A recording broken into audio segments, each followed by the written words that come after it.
Hello students, today we are going to study the microbodies and vacuoles present in the cell.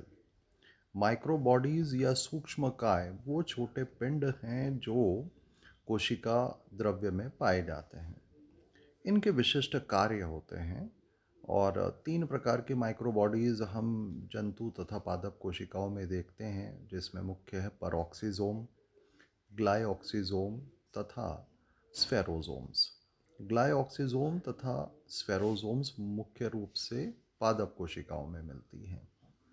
रिक्तिकाएँ भी जो vacuoles हैं वो भी plant cell के अंदर होगी, लेकिन कुछ वैक्यूल्स जो हैं वो लोअर एनिमल सेल के अंदर भी हमें मिलती हैं। तो इन्हीं को हम अभी स्टडी करेंगे। देखिए, सबसे पहला जो है वह है परोक्सीजोम। तो परोक्सीजोम जो है वह सबसे पहले बेल्जियम के साइटोलॉजिस्ट क्रिस्टियान डी डुवे ने इनके बारे में बताया था और उसको फिर रॉडिन नाम के वैज्ञानिक ने जो है विस्तृत रूप से इसका अध्ययन किया। आपने पहले भी पढ़ा है, क्रिस्टियान डी डुवे ने लयनकाय लाइजोसोम्स की खोज की थी 1960 में, जिसके लिए उनको 1974 में नोबेल पुरस्कार भी दिया गया। तो परोक्सीजोम जो संरचनाएं हैं वे पादप कोशिका तथा जंतु कोशिका दोनों में पाई जाती है, plant cell as well as animal cell. इसकी विशेषता ये रहती है कि इसके अंदर एक क्रिस्टलीय कोर उपस्थित होता है। हालांकि कार्य के अनुरूप यह कई बार छोटा हो जाता है या लुप्त भी हो जाता है, लेकिन अधिकांश स्थितियों में इसको सूक्ष्मदर्शी के नीचे देखा गया है। तो इसकी संरचना भी लयनकाय के समान होती है, लाइजोसोम के समान होती है। इसके चारों तरफ एक झिल्ली पाई जाएगी। अधिकांश कोशिकाओं में इसकी संख्या 200 से 300 प्रति कोशिका होती है। किडनी यानी वृक्क तथा लिवर, यकृत में यह अधिकता से पाए जाते हैं। आकार जो है इनका 0.2 से 1 माइक्रोमीटर के करीब रहता है और इसके अंदर पर ऑक्सीजोम नाम से ही क्लियर है, परऑक्साइड या ऑक्सीडाइजिंग ऑक्सीडेटिव एंजाइम्स इसके अंदर उपस्थित होती है। पादप कोशिका तथा जंतु कोशिका दोनों में ही पाए जाते हैं। यह जो है डिटॉक्सिफाई करेगा, यानी अल्कोहल तथा अन्य विषैले पदार्थों को यह विष रहित करता है, यानी उनके हानिकारक प्रभाव को यह कम करेगा। इसके द्वारा जो H2O2 बन रहा है वह ब्रेक डाउन करके H2O तथा O2 में इसको परिवर्तित करता है। तो जैसा आप देख रहे हैं, इसका जो नाम आया है वो हाइड्रोजन परऑक्साइड H2O2 के विघटन की क्रिया से संबंधित होने के कारण इसको यह नाम दिया गया। और इस इलेक्ट्रॉन माइक्रोस्कोपिक चित्र में आप इसके मध्य में क्रिस्टलीय कोर को, जो इस प्रकार से यहाँ पर उपस्थित है, इसमें आप इसको परऑक्सीजोम को देख सकते हैं। यह विस्तार से अपन देख रहे हैं। तो जो माइक्रोबॉडी जिसके अंदर परऑक्सीजोम एक प्रमुख प्रकार है और आसपास की संरचना यदि आप पहचान पा रहे हैं तो यह जो है यह क्लोरोप्लास्ट है, प्लास्टिड्स, जिसके अंदर आप ये वाला जो भाग है यह ग्रैनम देख रहे हैं और दो ग्रैना के मध्य में यह इंटरग्रैना उपस्थित है। परोक्सीजोम्स जो हैं जिसमें ऑक्सीडेटिव एंजाइम्स होती हैं, जैसे amino acid oxidase, urate oxidase, catalase. Catalase enzyme जो है वो बड़ी महत्वपूर्ण एंजाइम होती है और इनका निर्माण जो है वह अंतःप्रद्रव्य जालिका से होता है, ठीक है। जबकि लयनकाय जो है वह गोल्जी बॉडी से बनता है और इसकी प्रमुख विशेषता, जैसे मैंने कहा, अधिकांश स्थितियों में परऑक्सीजोम के मध्य में एक क्रिस्टलीय कोर पाया जाएगा, एक जो वर्गाकार जो है भाग इसके अंदर मिलेगा। मुख्य क्रिया, जैसा हमने कहा, कि यह किडनी तथा लिवर में बनने वाले हानिकारक पदार्थों को हानि रहित करता है। यह हाइड्रोजन परऑक्साइड को भी तोड़कर H2O तथा O2 बनाता है। इससे हाइड्रोजन परऑक्साइड का विषैला प्रभाव जो है वह समाप्त हो जाएगा। पादप कोशिकाओं में इसका बहुत महत्वपूर्ण रोल रहता है, जो आप बॉटनी में पढ़ते भी हैं कि एक प्रक्रिया होती है C3 पौधों में, प्रकाशीय श्वसन, जिसके अंदर फोटोसिंथेसिस के ज़रिए जो कार्बन डाइऑक्साइड फिक्स की गई है उसकी हानि हो जाती है। यानी जो CO2 हम ले रहे हैं, पौधे ले रहे हैं, वह ऑक्सीकृत हो जाती है, जैसे ग्लाइऑक्सीजोम, जो ग्लाइऑक्सीलेट साइकिल जिसके अंदर संपन्न होगी, और इस प्रकार से जो है CO2 का लॉस हो जाता है।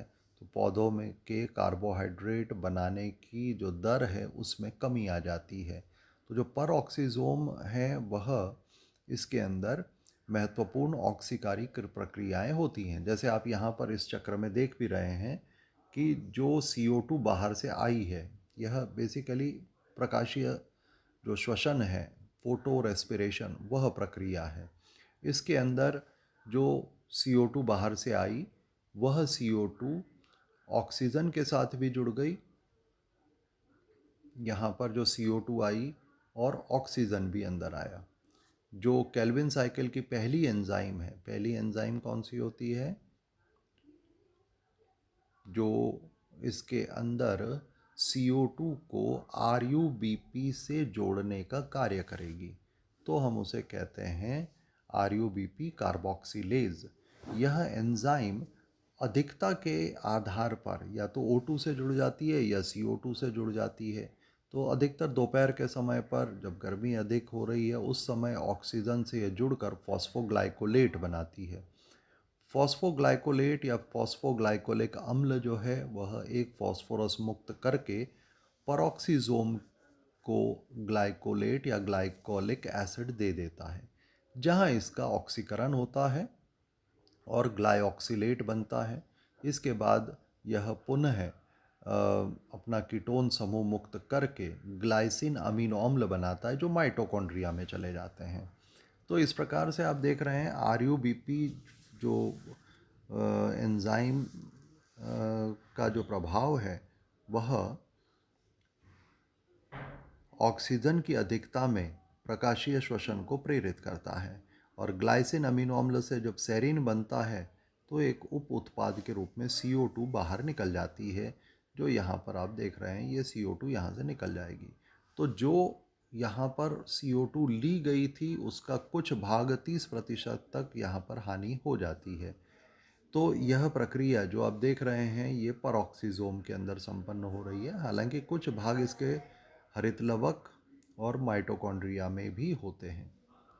तो पौधों के अंदर परऑक्सीजोम जो है प्रकाशीय श्वसन की प्रक्रिया में कार्य करता है। दूसरा जो माइक्रोबॉडी है वह है ग्लाइऑक्सीजोम, जो कि अंकुरित होते हुए बीजों के अंदर मुख्य रूप से हमें देखने को मिलती है।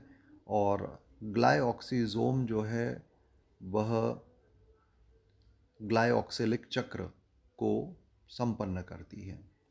फिर स्फेरोजोम या ओलियोजोम, यह दरअसल वसा के संश्लेषण, संग्रह और आवश्यकता पड़ने पर इसको मुक्त करने का कार्य करते हैं। स्फेरोजोम का निर्माण भी रफ एंडोप्लाज्मिक रेटिकुलम से ही संपन्न होता है। यह भी तेलीय बीज, जैसे मूंगफली का बीज है, सोयाबीन का बीज है, उसके अंदर यह पाए जाते हैं। तो यह बीजों के अंदर वसा का संग्रह करेंगे, लिपिड स्टोरिंग स्ट्रक्चर है। ये इस प्रकार से ऑयली सीड्स के अंदर सूक्ष्मदर्शी के नीचे हमें स्फेरोजोम्स दिखाई देते हैं। अगला पॉइंट जो है वह है वैक्यूल्स का। वैक्यूल अधिकतर जो छोटे जीव हैं तथा पादप कोशिकाएं उनमें मिलती है। जीवाणुविक जो मोनेरा के सदस्य हैं, जैसे ब्लू ग्रीन एल्गी, उसमें भी वैक्यूल होती है जो उत्प्लावन बल, बायोएंसी देती है ताकि यह जल की सतह पर तैरते रह सकें। तो प्लांट सेल में एक बहुत बड़ी केंद्रीय रिक्तिका उपस्थित होती है। पैरामीशियम, यूग्लिना, अमीबा, इनके अंदर संकुचनशील रिक्तिका होती है जो जल नियमन या परासरण नियमन का कार्य करेगी। जो छोटी जंतु कोशिकाएं हैं, जैसे अमीबा हो गया, पैरामीशियम है, इवन स्पॉन्जेस तथा हाइड्रा में खाद्य धानी के रूप में फूड वैक्यूल पाई जाती है। तो वैक्यूल्स कई प्रकार की और कई जीवों में उपस्थित होती है। इनको हम जो वैक्यूल्स हैं, फूड वैक्यूल एक छोटे संरचना है जो भोजन को बाहर से लेकर भीतर आती है एंडोसाइटोसिस के बाद। इसके साथ लयनकाय जुड़ जाते हैं, जैसे आप पहले चित्र में देख रहे हैं। ये फूड वैक्यूल अंदर आई एंडोसाइटोसिस से, ये प्राइमरी लाइजोसोम है, ये दोनों जुड़ गए जिससे सेकेंडरी लाइजोसोम बना, और यहाँ पर पाचन की प्रक्रिया हुई जिससे महत्वपूर्ण उपयोगी पदार्थ कोशिका द्रव्य में विसरण से मुक्त कर दिए जाते हैं। कॉन्ट्रैक्टाइल वैक्यूल यह संकुचनशील रिक्तिका है जिसके द्वारा शरीर में, यानी पैरामीशियम, यूग्लिना, अमीबा जैसे जीव जो आपने पढ़े हैं, उसमें जब अधिकता में जल आ जाता है तो उस जल को बाहर मुक्त करने में यह सहायक होती है। पादप कोशिकाओं में एक बड़ी केंद्रीय रिक्तिका पाई जाती है, ये इस प्रकार से। और इस सेंट्रल वैक्यूल के कारण साइटोप्लाज्म परिधि पर चला जाता है, जिसमें प्लास्टिड्स वगैरह जो होते हैं उनको प्रकाश संश्लेषण में सहायता मिल जाती है। पादप रिक्तिका प्लांट वैक्यूल की जो झिल्ली है वो सिंगल मेम्ब्रेन टोनोप्लास्ट कहते हैं इसको। और जो प्लांट वैक्यूल के अंदर द्रव भरा हुआ रहता है वह कोशिका द्रव का भाग नहीं माना जाता, उसे सेल सैप कहते हैं। इस प्रकार से जो सेल सैप है वह टोनोप्लास्ट द्वारा घिरा हुआ रहेगा। इसमें कई यौगिक जो अपशिष्ट होते हैं, पिगमेंट्स, रंजक उसमें पाए जाते हैं। जैसा अभी अपन ने कहा कि प्लांट की जो वैक्यूल है प्रोटीन्स तथा कार्बनिक आयन का संग्रह करती है, उपापचय में बने हुए उप उत्पादों का संग्रह करती है। यह वर्णक विशेष रूप से एंथोसाइनिन पिगमेंट जो है, जो बैंगनी रंग का पिगमेंट होता है पुष्प में या कई पत्तियों में, वह वैक्यूल में उपस्थित होता है। बाकी जो पिगमेंट आप ग्रीन पिगमेंट है या ऑरेंज रेड पिगमेंट्स हैं या फ्यूकोजेंथिन वगैरह के जो ब्राउन कलर के पिगमेंट्स हैं वो प्लास्टिड्स में उपस्थित होते हैं। और यह जो है कई ऐसे यौगिक भी एकत्रित रखता है, संग्रहित रखता है, जो यदि कोई शाकाहारी जीव इस पौधे को खाता है तो उसके डिफेंस में, उसकी रक्षा में यह कार्य करेंगे। यानी इरिटेटिंग केमिकल हो सकता है या ज्वलनशील पदार्थ वहाँ हो सकता है। जैसा अभी हमने पहले भी कहा कि पादप कोशिका की जो रिक्तिका है उसकी झिल्ली को हम टोनोप्लास्ट कहते हैं। टोनोप्लास्ट बहुत महत्वपूर्ण रहती है क्योंकि जब इसमें जल भरा हुआ रहेगा वैक्यूल में, टोनोप्लास्ट फैली हुई रहेगी और पादप कोशिकाएं जो हैं उनको बाहर की तरफ एक दबाव मिलने से उसकी संरचना बनी रहती है। यदि जल की हानि होती है तो वैक्यूल में से भी पानी निकल जाता है और पौधा मुरझाता है, जिसे विल्टिंग कहा जाता है। ये चुकंदर चुकंदर जो बैंगनी रंग के हैं उसके अंदर वर्णक कौन सा होगा? एंथोसाइनिन। और यह एंथोसाइनिन कहाँ भरा हुआ रहता है? प्लांट सेल के वैक्यूल के अंदर। ये एनिमल सेल पैरामीशियम है जिसमें आप पीले रंग से ये दो, एक इधर और एक इधर, संकुचनशील रिक्तिका कॉन्ट्रैक्टाइल वैक्यूल देख रहे हैं। यह जीव जो है स्वच्छ जल में रहता है, पैरामीशियम जो है वह फ्रेश वाटर एनिमल है। तो बाहर से पानी निरंतर इसके शरीर में आता रहता है क्योंकि बाहर का वातावरण हाइपोटोनिक है तथा भीतर की तरफ जो है वह हाइपरटोनिक है। तो अंतः परासरण एंडोऑस्मोसिस होगी। तो जैसे जैसे पानी भीतर आता है इसका शरीर फूल के फट सकता है। उससे बचने के लिए कॉन्ट्रैक्टाइल वैक्यूल जो है वह इस जल को एकत्रित करती है और फूलती है। जब जल को एकत्रित करके यह फूलती है तो उस प्रक्रिया को हम कहते हैं डायस्टोल।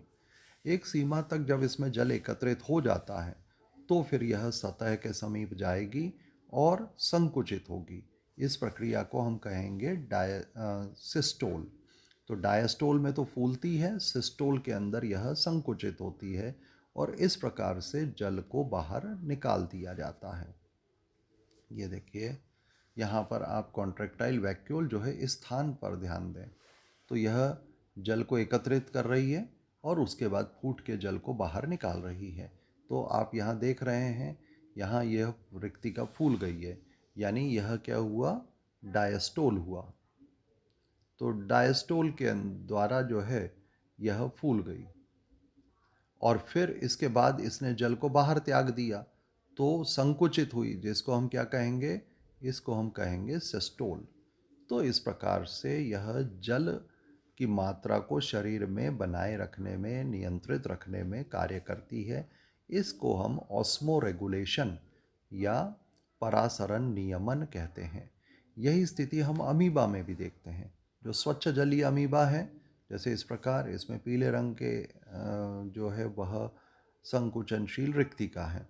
अगर हम इस अमीबा को, जो इसका कोशिका द्रव है वह हाइपरटॉनिक होता है बाहरी वातावरण की तुलना में। यह इसके कूटपाद, वसीय कण और खाद्यधानी तथा यह संकुचनशील रिक्तिका, यह बाहर की प्लाज्मा झिल्ली। तो ये जो फूड वैक्यूल है, यह भोजन को ट्रैप करने के बाद कूटपाद के द्वारा यह भोजन को ग्रहण करती है और लयन काय की सहायता से फूड वैक्यूल के अंदर भोजन को पचाया जाता है। ठीक है, और उसके food can then be stored within the vacuole. ये देखिए, जो अमीबा ने कई सारे डायटम्स वगैरह खाए हैं, जितने भी हरे रंग के हैं, यह एक कोशिकीय शैवाल है जो फूड वैक्यूल के रूप में इसके अंदर आप देख रहे हैं। तो अमीबा कूटपाद की मदद से भोजन पकड़ता है और फूड वैक्यूल में उसे पचाता है। परासरण नियमन के लिए जैसा हमने कहा कि बाहरी वातावरण जो है वह अल्प परासरी है, हाइपोटोनिक है। इसका कोशिका द्रव्य जो है वह हाइपरटोनिक है, जिसमें शुगर या लवण की मात्रा अधिक है, तो पानी अंदर आएगा। तो अमीबा का जो साइटोप्लाज्म है is more concentrated than the surrounding fresh water. नतीजा क्या हुआ इसका, कि बाहर से पानी भीतर आना शुरू हुआ, एंडोऑस्मोसिस होने लगी। अब ऐसी स्थिति में शरीर फूलेगा। अगर फूल गया तो यह फट सकता है। तो अमीबा अपने शरीर को बनाए रखने के लिए, जो आप संकुचनशील रिक्तिका बीच में पीले रंग में देख रहे हैं, उसमें पानी एकत्रित करना चालू करेगा। तो excess of water is collected in contractile vacuole. अब देखिए, ये फूलती जा रही है, साइज में बढ़ रही है और अंततः बाहर की तरफ आकर अतिरिक्त जल को यह मुक्त कर देगी। तो इस प्रकार से यहाँ पर जल की मात्रा का नियमन हो गया। ठीक, तो इस तरह से यह चक्र पुनः दोहराया जाता है। यदि आप इस अमीबा को डिस्टिल वाटर में डाल दें तो हो सकता है यह क्रिया तेज हो जाए या एक से अधिक संकुचनशील रिक्तिका बन जाएगी। तो आज आपने जो है माइक्रो बॉडीज़ पढ़ी। माइक्रो बॉडी 3 थी, पेरोक्सिसोम, ग्लाइऑक्सिसोम तथा स्फेरोसोम्स। और इसके अलावा कई जीवों के अंदर पाई जाने वाली रिक्तिका, विशेष रूप से पादप रिक्तिका का अध्ययन किया। Thank you.